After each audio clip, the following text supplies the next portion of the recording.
Good morning, comic book fans. Welcome back to Comics in 5 Minutes. I'm your ever-loving host, Shorty, and we're going to take a little look at Duck and Cover. It's a new one from Snyder with Raphael Albuquerque working on it, and it's one of the Comixology originals.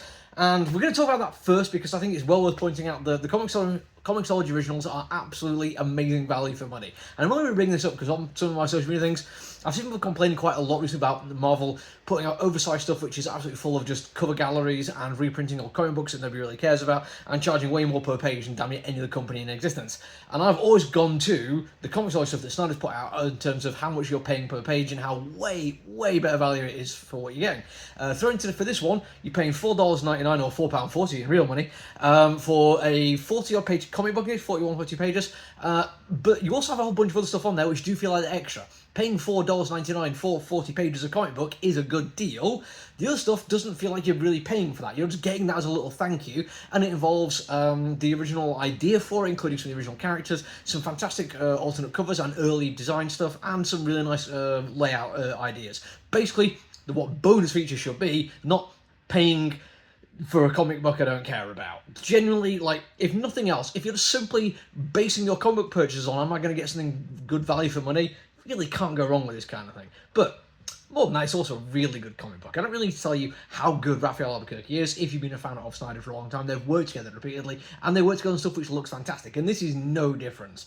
The character designs are really cool, but it does something at the end which makes it look even better. And with that in mind, I read this comic book not knowing what to expect, as I often do. I don't read synopsis that often. I'll basically get a look at the cover and some internal artwork and get a vibe for a comic book.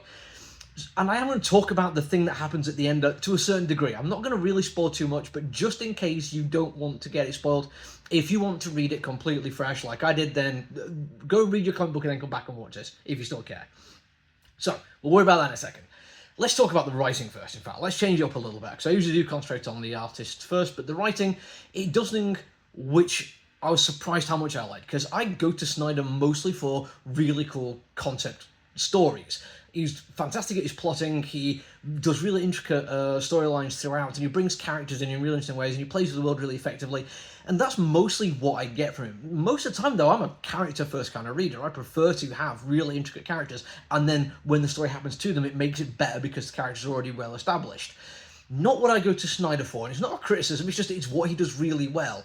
I'm not saying he doesn't write good characters, but I generally don't get as attached to those as I do tell people about the amazing stuff that happens in the story, rather than this character was amazing. It can happen, and in this particular case it does, because we have a main character who is fantastic, really well realised very early on, and also very early on, the fact that a person of colour in 1950s America becomes exceptionally relevant, and I like the fact that it's never something people shy away from. A lazier writer could have put this character in there to basically then have an over-the-top, like, ridiculously racist stereotype to be like, yeah, see, racism bad, kids.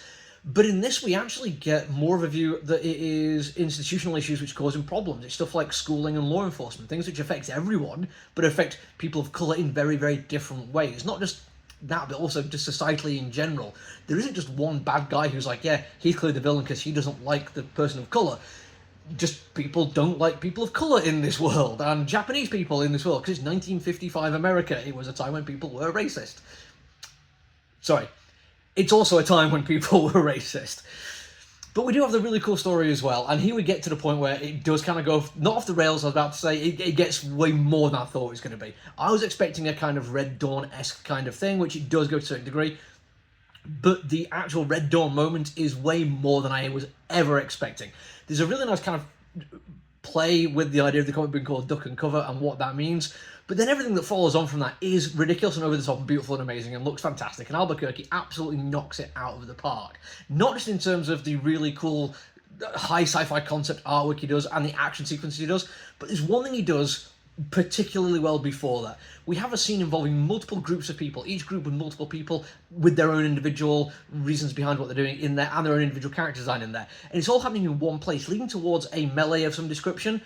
And it's done so effectively, both through storytelling and art, that at no point do I ever feel lost. I'm never wondering where somebody is, even if they're not in frame. I know where they are because it's all done really well. And some people might be thinking, but surely this should just be like how comic books are. No, I literally reviewed something earlier on this week which didn't do this as well and was a little bit stilted and the action sequence was a little bit broken up. And that was only really involving one group of people and one flashpoint. This is far more complex and works better. Even straight to Netflix streamed movies, especially of the action genre, don't have visual storytelling this good and desperately need better editors. This is brilliant. I'm not 100% sure it's going to stay with me in the way that all of his stuff has done, but I'm absolutely going to check out the next issue.